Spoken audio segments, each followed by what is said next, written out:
Hello, everyone, on this Wednesday evening. What is it, July 31st, the last day of July, as our friend Ben McDonald says.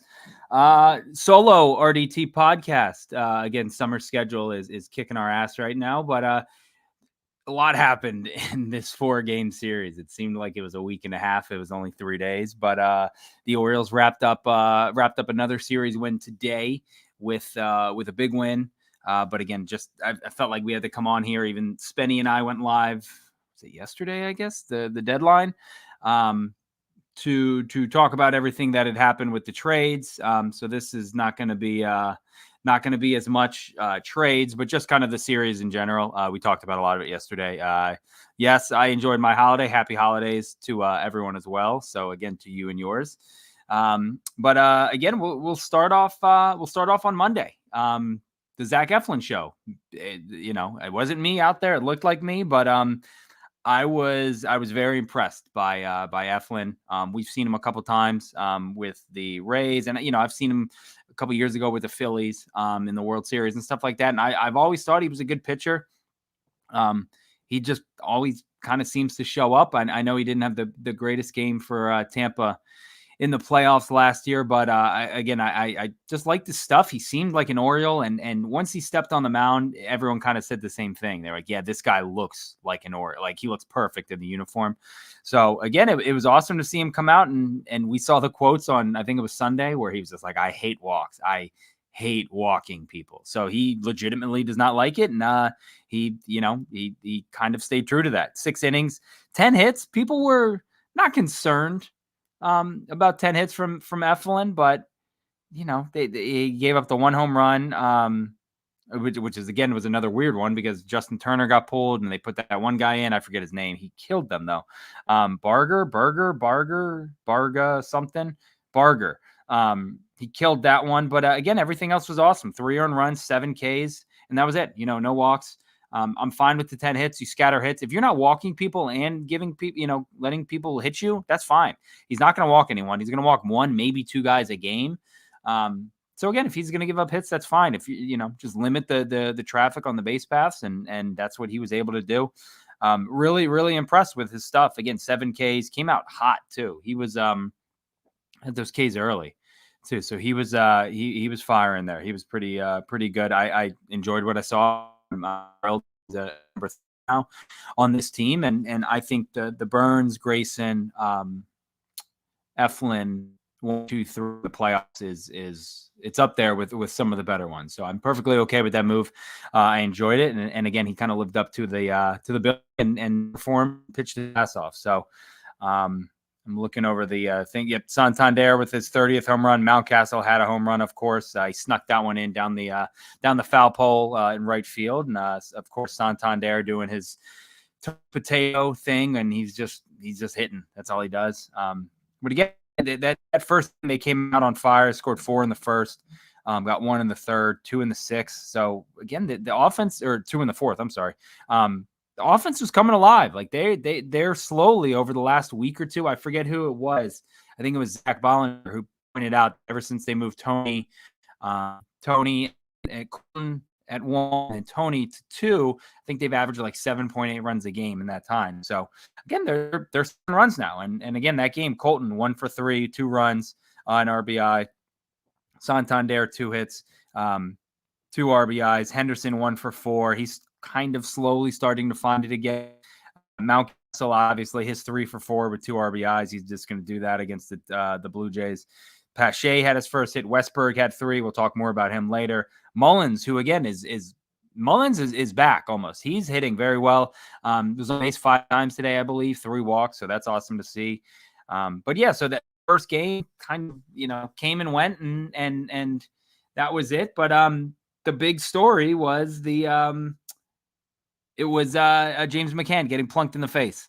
95 miles an hour, 94.9 or whatever, 94.8 in the bottom of the first inning. And I think everyone first went to their first thought was, oh crap, McCann is hurt. This is bad. He was dripping a lot of blood from his nose. If you have a big nose like me, there's a lot of blood that's flowing in there.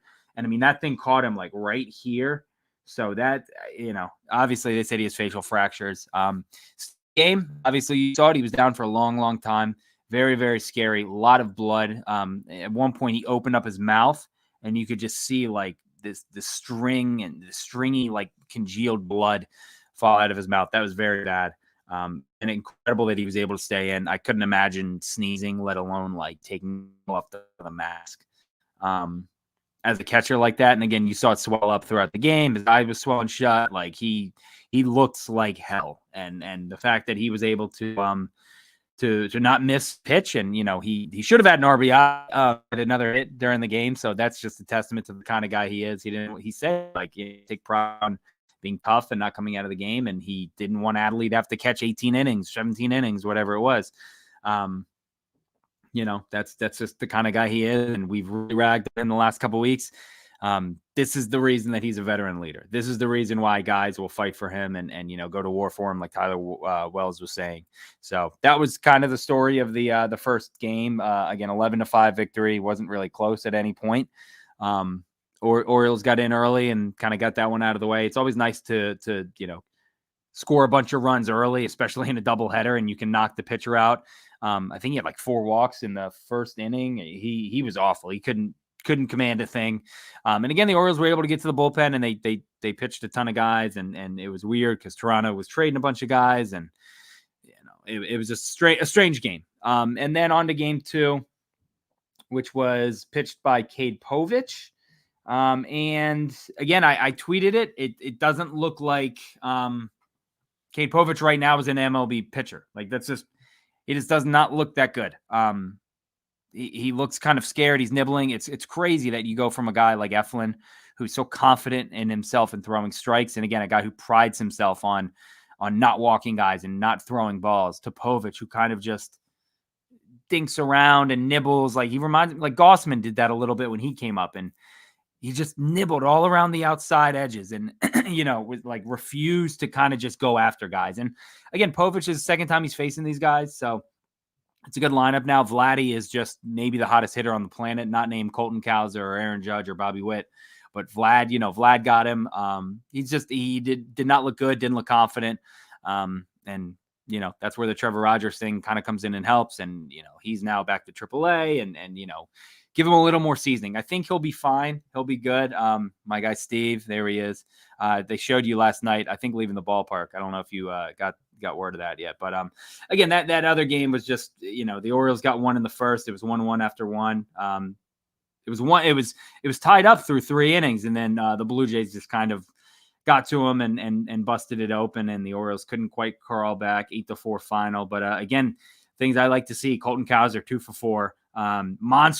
Monster home run by him. He hit that in a spot where you don't see many guys. Like Ohtani flirted with it last year off Grayson. He put it like up on that like walkway behind like section 98 and 96. That's a far home run. He smoked that ball.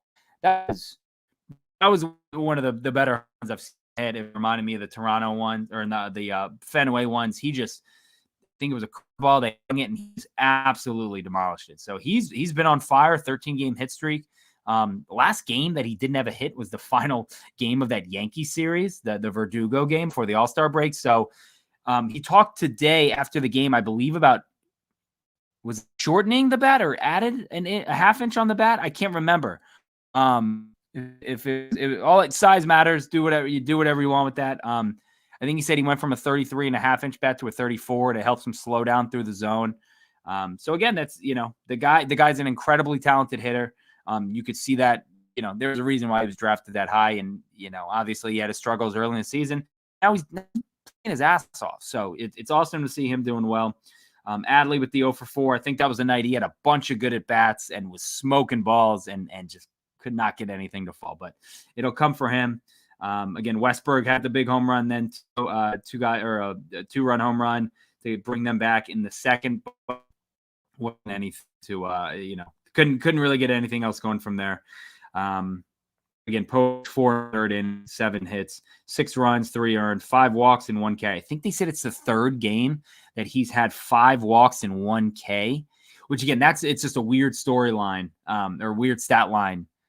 to see, again, a guy like that have. But the story on him was his the strike throwing ability, and he's not great right now at locating his strikes and getting, finding the zone. So he has trouble with the zone. He'll be fine. I think he'll be good. Encarnacion hitting the wall above both bullpens at standing room. Jesus, I'll have to go back and look at that one. I remember the Mountie won over both bullpens last year. Manny going into the second deck. Hayes went into the second deck. Correa hit one over the bullpens in like 18, I think. 17 or 18. Yeah, there have been some far ones. That one was just demolished, though, and you love seeing that from Colton. Again, I mean, he knows he's good. He knows he's talented, and he's finally putting it all together right now. I think he's going to win Rookie of the Year. I think if he's the odds-on favorite. And again, if you got him at good value, our buddy Ebo was able to get him at like plus 1,800 a couple of weeks ago. So good for him. Ebo knows ball. But again, it's awesome to see Cowser doing what he's doing. But again, a weird day. Weird game.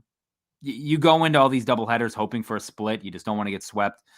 So going out and getting that first one early and getting the runs early and kind of setting the tone it's always good. Again, you lose the second one. Okay. It's hard to sweep a doubleheader. So can't really be too upset about that. And then especially when you turn around and you have Corbin and Grayson going the next two games. Corbin did his Corbin thing. He went out there. All he did was throw BBs, and that was it. Like he's awesome. He's as consistent as they come. The most consistent, awesome pitcher we've had since Mike Mussina. He's just the best. 6 2/3 inning. You could have left him in there for 7. I get why you took him out. 4 hits, 2 runs, 3 walks, 7 Ks. I think he hit 2 guys too. They were saying like he's never, he's gone an incredible amount of time without hitting anyone. But again, he gave that up. One of the runs was an inherited runner that CNL gave up. I can't remember if that was the first pitch or not, or I know it was first batter, but again, I mean, Corbin just does his thing. 2.47 ERA, 11-4. Like, yeah, that's just another day at the office for good old Burnsy. He's just so good. He's so good. Ramon Urias hit a home run. Of course he did after the All-Star or after the trade deadline when everyone wanted to get rid of him and trade him for this guy and get this guy here and DFA him. And again, now you see why you hold on to a guy like that with these injuries. But again, Urias hit, he's hitting well. He's I don't have his numbers in front of me, but he went 3 for 4, 2 RBIs. Again, he's batting 244 in the year, 700 OPS. But I think they said if you take out his like April, the first 3 weeks of April, he's hitting like 265, 270, somewhere around there. Again, he'll be the guy who's probably going to play a lot of third base with Jordan Westburg now being out.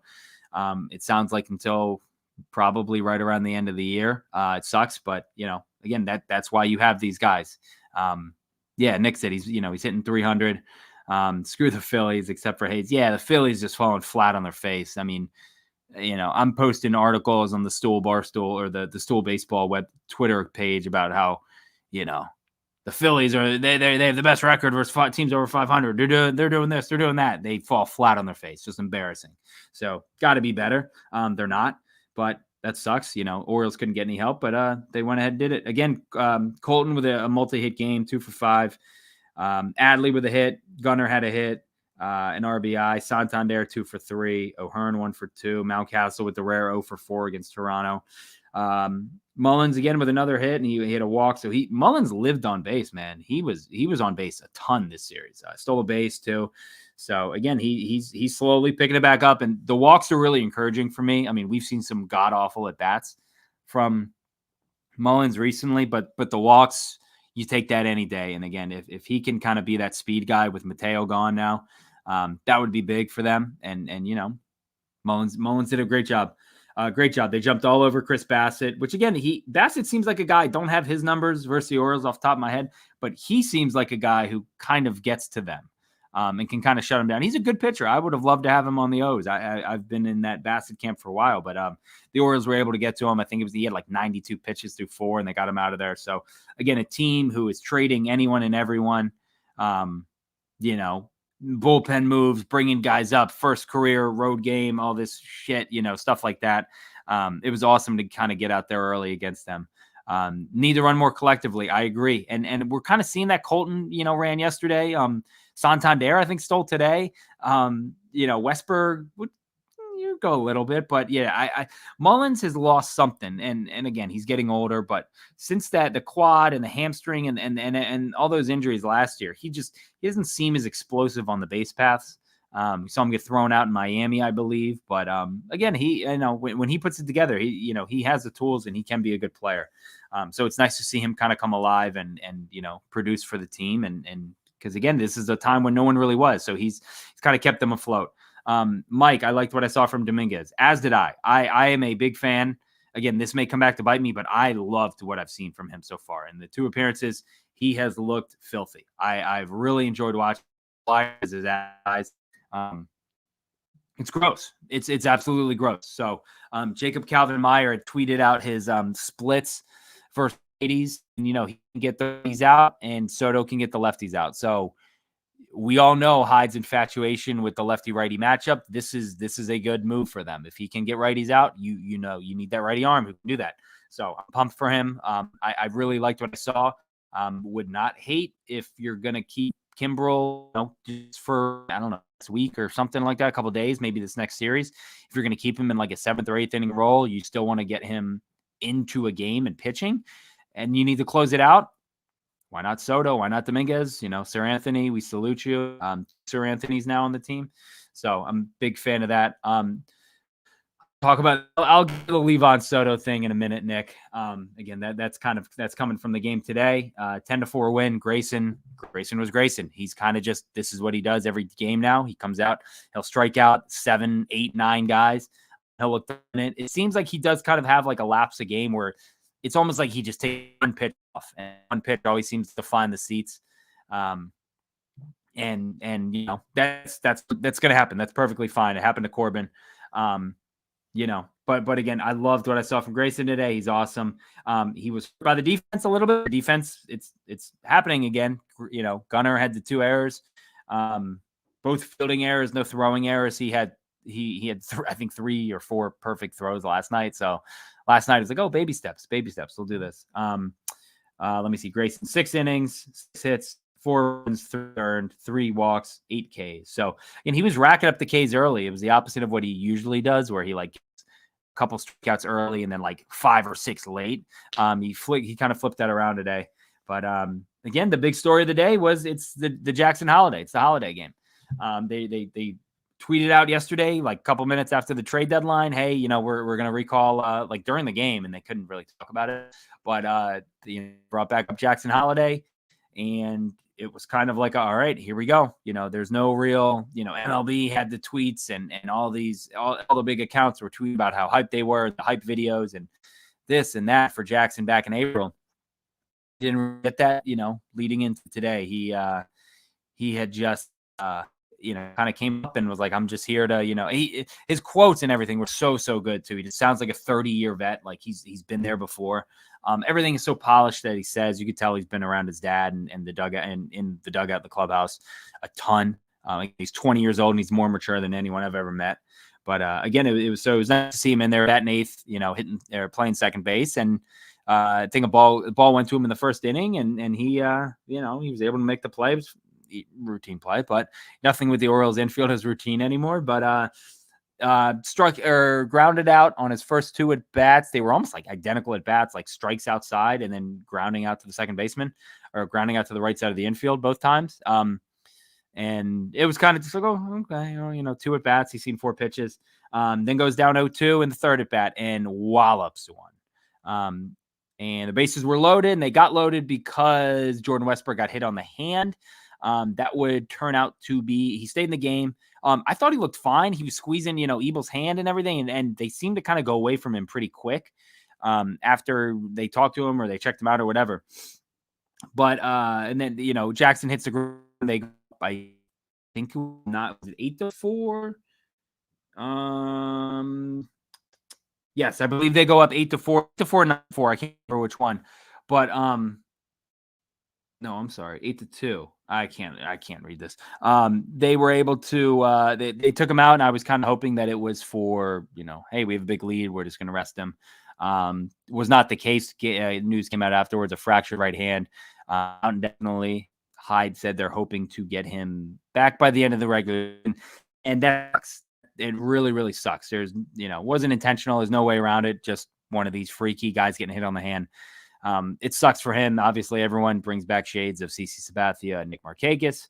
You don't like to see it. It's going to happen, happening at the end of July. So he has all of August, all of September, have his way back. Again, it sucks. It's a broken hand. Not much you can do. You just have to wait and see how you respond.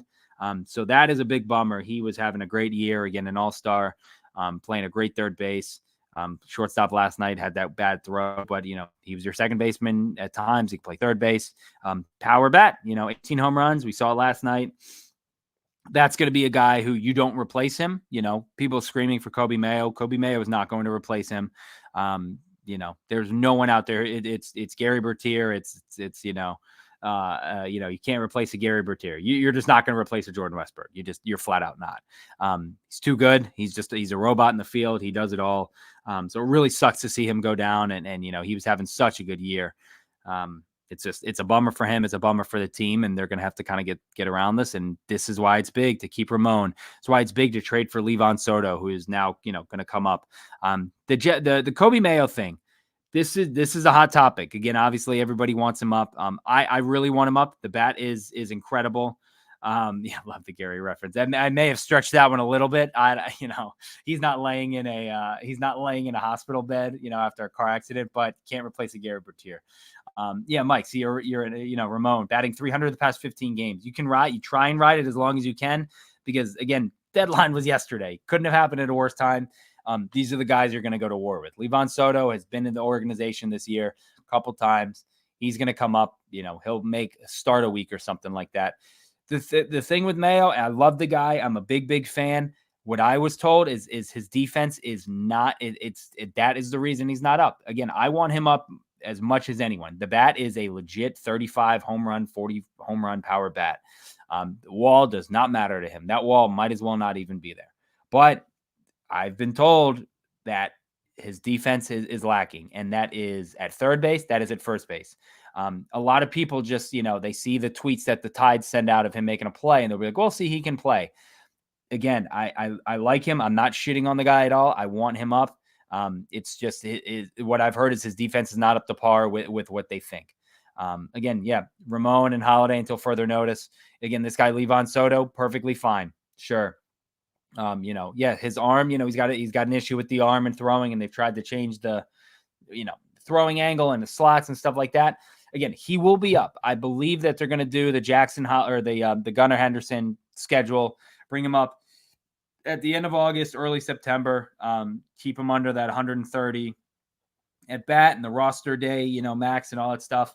I believe he'll still be eligible for the playoffs, and then he'll, the big thing is he'll be eligible for Rookie of the Year next year. Would be cool if the Orioles could, again, if they could go. I mean, shit, they went Gunnar last year. Colton, again, odds-on favorite this year, and then go with Kobe next year. Who knows what Jackson's going to do next year now with the rookie limit. I'm not too worried about it. If he's up and producing, that is what I want. I take it or leave it with that first-round draft pick. Does not matter to me. I want to win games. That's what I want to do. Jackson helped them do that today. But again, going back to Jackson, we'll just circle back around. Massive game for him.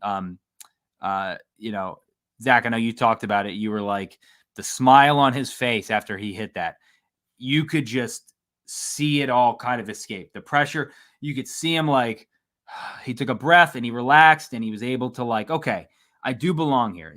We know he's good. Everybody in the world knows he's It's, it sucks when you're a guy like that and you come up and all you do is struggle and all you do is strike out and all you do is look like dirt, when everyone and their mother knows that you are a awesome player. So again, good for him for getting up there and again, 0-2. I mean, that's the rookies turning 0-2, sending it 440 to Utah Street. It just doesn't really happen. Again, especially bases loaded, a big situation. The O's only up at the time, and he gave them that the insurance runs, and boy, were they big. Again, it's you love to see it, and you could not be happier for the guy. He got the ball back. The father and the son getting the ball. The video that the Orioles put up was so cool that they were able to do that. Really, really neat stuff. Happy for him. Again, he struck out. He almost had his second home run. I mean, it hit the base where the foul pole is in left field. So he's going pole to pole. I mean, you want to talk about power, you see it. So again, his first 2 at bats, not that great. I'll take the other 3 at bats. I will take those. Those are awesome. Again, I mean, he was battling, he fighting pitch off, and he struck out, on the one that could have been a home run, missed it by a couple of inches, and then he flew out to deep left field in his last at bat. So 1 for 5 with a grand slam. Yeah, I'll take that. I'll take that any day. Absolutely. So again, good for him for coming up. He's going to play second base. I'm fine with it. This is kind of the time. This is now the pressure's off. Now and it's time to kind of suit up here. It's time to sack up and again, like Ben says, show us what you're made of, kid. And he, today he showed us. So awesome to see that. The videos are so cool of the, Nick in the warehouse posting it, recording, running towards it. And, that was awesome. Can you explain the whole first round draft? Yes. If you come up, I can't remember. And Zach, somebody else may know if you finish top 3 in the rookie of the year. I don't think it's top 3. Is if you win the rookie of the year, they lose they lose a year of eligibility, not eligibility. It's not college. I play too much NCAA. They lose a year of service time, but you gain an extra first round pick. Like the Orioles got a first round pick this year, comp pick for Gunnar Henderson winning the rookie of the year. I can't remember if you place in the top 3. I don't know. I know they have to be on the roster too to begin the year. I'll have to look into that after. But again, yeah, it's I think Mayo has a good chance of doing some big things up here when he's here this year and next year when he's on the opening day roster and he's hitting 5th or something like that. And when they're facing whatever pitcher they're facing. But yeah, Cowser must have sold his soul. I got it pulled up here again. He is. Yeah, the last game he did not have a hit was that July 14th game in versus New York. 4 hits right out of the All-Star break, a hit, 3, 1, 3, 4, 2, 1. So since the All-Star break, he's had, let me see, I'm looking at the wrong category. That was bases. He's had 1, 2, 3, 4, 5, 6 extra base hit or multi-hit games, 6 multi-hit games since the All-Star break. So again, he's kind of keeping them alive right now. I did talk to him. We had the event at Jimmy's on Sunday, and I said, behind the scenes, I was talking to him, and I said, leadoff hitter, Colton Cowser? And he goes, I love it. He's like, I absolutely love it. And I saw someone tweet out, I forget who, but I think, I think they said he averages the most pitches per plate appearance, maybe, on the O's. But again, he seems to enjoy it. He's doing well. He's hitting some home runs. He's getting on base. So he's, and again, he's just playing really good defense. Monday, those catches Monday were awesome to see. He's a very complete player. And again, you see why a guy from Sam Houston State was taken 5th. Again, a guy, a lot of people were like, who the hell is this guy? I didn't know who he was, when he was drafted 5th, but he's an awesome bat. And again, his numbers, I mean, he is up to, where's he bat? He's batting 245. He's an OPS of 784. That's really, really good. Like he, again, for a guy who was down in the low 2s a couple weeks ago, 245, 748 OPS. I'll take that any day out of Colton. And again, he's only getting better. Plus everything he brings on defense. So I could not be happier for that guy. He's just absolutely killing it. Again, Ryan Mountcastle did his typical thing. All he does is hit. He hits the home run. I tripled today, I believe, too, off the wall. George Springer acted like he's never played in Camden Yards before. I feel like George Springer's played 1,000 games here. That was a very weird play, but I'll take that. Nice way to get it started. But again, today's win, 10-4 win. Cowser 2 hits, Santander 2 hits, Henderson 2 hits. Henderson is inching along. Henderson is he's gonna get there. I mean, we saw the triple today. That was like, he smoked that ball, and that's I'm running for third out of the box. I mean, he had that psycho look in his eyes where he's like, I'm gonna do this. I'm going for 3. And again, he's getting going. He went, through the shortstop for an RBI there when they were kind of shifted around. So good to see him get going. And again, he's got to figure out the defensive stuff. I've had people ask, do you move him to third base? Do you put someone at short? No, you don't. He's an MVP type player. You can leave him at shortstop. He will make errors. He'll be fine. It's a very, very, very tough stretch, but the only way for him to get out of it is to keep playing it short. It's fine. It's perfectly fine. He's still having a very good year defensively. All the metrics say, again, I will not fire Spen. That will not happen this program stinks with just me. Or were Norby and Stowers both Rule 5? I don't think they would have been Rule 5 because they're on the 40 man. So those are two guys that are they're staying on the 40 man. Those guys produce, and it's weird because Norby was already optioned down in Miami. Stowers went 0 for 4 today with 4 strikeouts, so that stinks to see them struggle so far in one game, tiny sample size, but again, they'll be fine, and they're you wish them nothing but the best.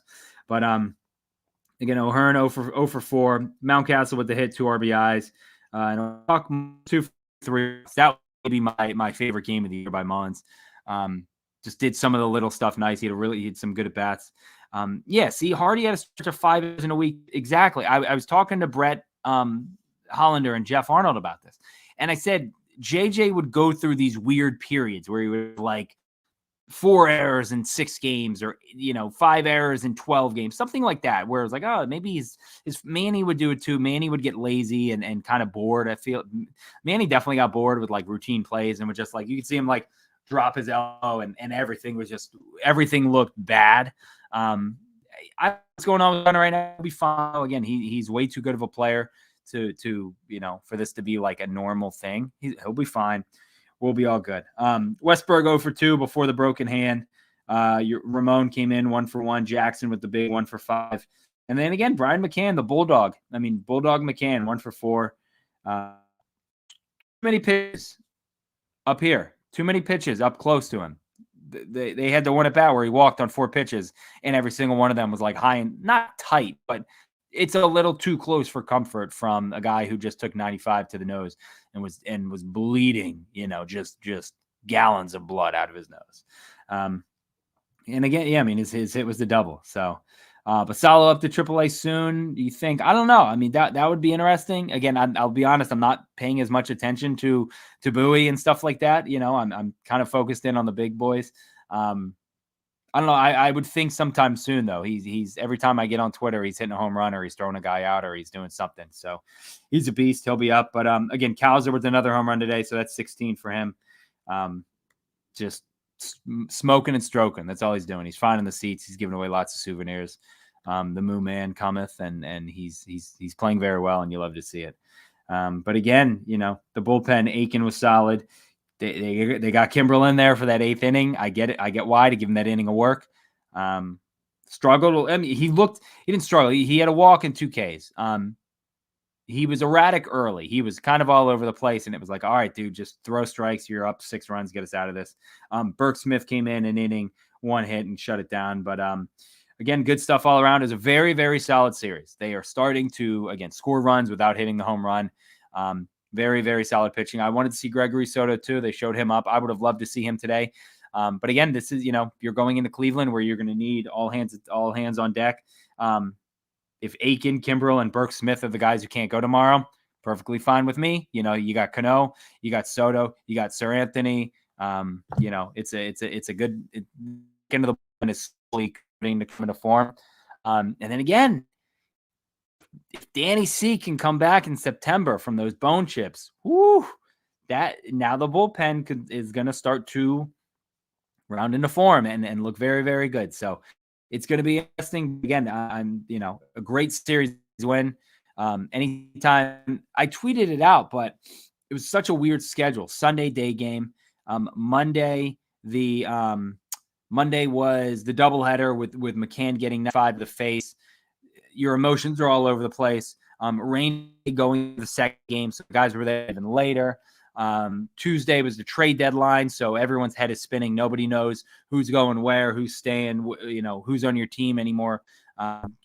Holiday gets called up, and then today another day game. So just a very weird, funky schedule. I know when I talked to Colton on Sunday, they were like, I can't believe that we have this doubleheader tomorrow. This is going to be wild, plus the rain and all that.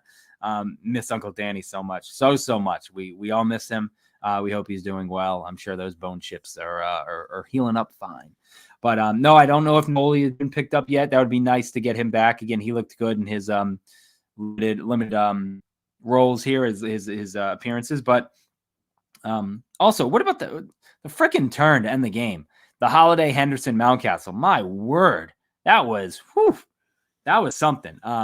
Great call by the umpire too. He was only out by like 6 inches, dude. Look, what are we doing? Shocker that got wrong again.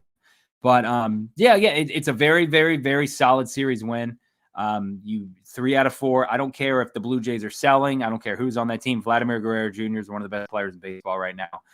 He showed that home run that he hit to center field that was 49 feet off the ground cracked me up. I'm like, Colton, like you gotta catch this one. Like go, he's twisting and turning. And I was like, you can bring this one back. And it ends up going like 416 feet. I think it was a 16-degree launch angle, which is stupid. Nobody should be able to do that. It should be illegal in several states.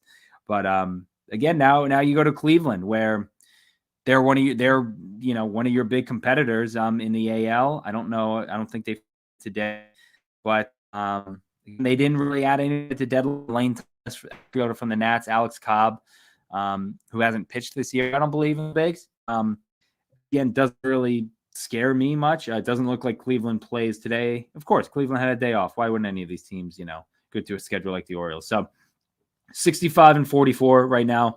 Guardians are 65-42. They have, who's this guy? Ben Lively going tomorrow, 9-6, 3.4 ERA, 86 strikeouts in 99 and a third innings, 1.17 whip. The Orioles are a TBA or TBD, I guess. Maybe Trevor Rogers. Again, there's a couple moves they have to make to get. They're going to get Eloy on the roster. They're going to get Trevor Rogers. There's a couple guys, again, obviously now with Westburg out, I guess Soto will take his spot. Vavra, if you wanted to get kind of weird with it. Jack Cleveland has a dirty back end of the bullpen. We saw that here a couple weeks ago. They're nasty. They are very, very nasty. But again, they've benefited from the Orioles and Yankees both playing like dick to the end of the half. Because they did not play well either. So again, we talk about the Orioles not taking advantage. We talk about the Yankees not taking advantage of these opportunities. Cleveland did the same thing. Cleveland, they're going to win that division, obviously, but they had a real opportunity to put some space between them and the AL East, and they didn't. And again, if you're a Guardians fan, you should be upset with that management and that front office, because they did nothing at the deadline. So maybe they didn't need to. Maybe they felt they were okay, but I thought that was a kind of a head scratcher there. But again, it should be an interesting series. 4 in Cleveland, and then a day off Monday, and then they go back up to Toronto. So again, in the road series, you got to go and you got to win these games. They're all big series, especially against Cleveland. If they can go in and take 3 out of 4 from Cleveland, that would be a big one. That would be very, very big one. They're going to have Eflin going on Monday. And then Dean Kramer on Saturday. So again, I would assume Taylor Rogers on tomorrow, and we'll see what happens from there. But again, real quick, I guess I didn't really talk about it, but the Westy injury, it sucks. It really, it's a bummer. Soto will, maybe I did talk about it. I guess I'm just rambling. Soto again is going to be a guy who will fill in, and Ramon is going to be the starter. Majority. And again, if you can do a Ramon, Gunnar, Westburg, Mountcastle, infield, that's perfectly fine. Again, hopefully Gunnar can knock errors off of him, and we'll be good to go from there. I'm trying to think if there was anything I had not covered. We'll give a shout out to some of the sponsors too. Black Eyed Susan Spices, Fed Thrill, Jimmy's Famous Seafood as always. Clipper City Barber Company. I do need to get over there and get my hair cut. I'm getting a little long and shaggy. But again, the deadline came and went. They asked their guys, this is who we're going to war with. It sucks that Westburg is out. Nothing really you can do. Mayo will be up. Again, I would assume in a couple weeks. But until then, it's Ramon and it's Levon Soto. So we'll see how they handle it. I think they'll be able to handle it. And again, Ramon has kind of not put the team on his back, but he's been a productive player recently. So again, we'll go from there. But 3 out of 4 from the Blue Jays, big series win. It sucks that the Orioles couldn't get any help from the Phillies as the Yankees sweep them. Who do the Yankees play next? Let's look at that. The Yankees play Toronto, so this would be time for Toronto to kind of find itself. I'm perfectly okay with Vlad if he wants to continue to mash now and beat Stroman's face tomorrow. That would be a lot of fun. It's a 3-game series for them. But again, Guardians and then Blue Jays coming right back up. Again, Orioles take the series 3 out of 4. They're 65-44, a half-game lead over the Yankees in the AL East. Again, 5-5 in their last 10. They're treading water. They're starting to find their way and get going. So again, their run differential is creeping back up plus 93. So they're going to be okay. And again, these some of the new bats coming in are hopefully going to help. And again, Eflin and Rogers and some of these other pitchers, the bullpen certainly needed help. They got it. So again, productive week overall for the Orioles. You can't complain about that. They have the best leadoff hitter in baseball now. Gunner's slowly starting to find himself. So it's going to be a nice, hopefully a nice run in Cleveland. So hopefully they can win that series, and we'll meet back on here on Sunday. I don't have softball anymore this season, so start back up in a couple weeks. So we'll be doing that. Yankees go against Berrios and Gausman. Let's hope that Aaron Judge is going to do his stuff. He's going to hit home runs. He's the best player in baseball. It's not even close. He's the best hitter we've seen, I think, since Bonds. But you just got to limit them. Don't let Soto beat you. Don't let Jazz beat you. Jazz is giving them the juice, man. The Yankees were leaking juice. Jazz came right in and put it in. So they got the juice now. They're playing well. They're feeling themselves, and they're a good baseball team, and they're fighting for it. So again, the rest of the day, just have to try and stay healthy and keep scrapping these wins out and putting them together, and we'll go from there. Again, first place up by a half game. Orioles win 3 out of 4. Shout out to all of our sponsors again: Black Hat Susan Spices, Fed Sunglasses, the Jimmy's Famous Seafood, as always, a presenting sponsor, and Clipper City Barber Company. Go see our guy Sam. Tell him we sent you. Go get a nice cut. And then again, until Sunday, we will talk then. See ya.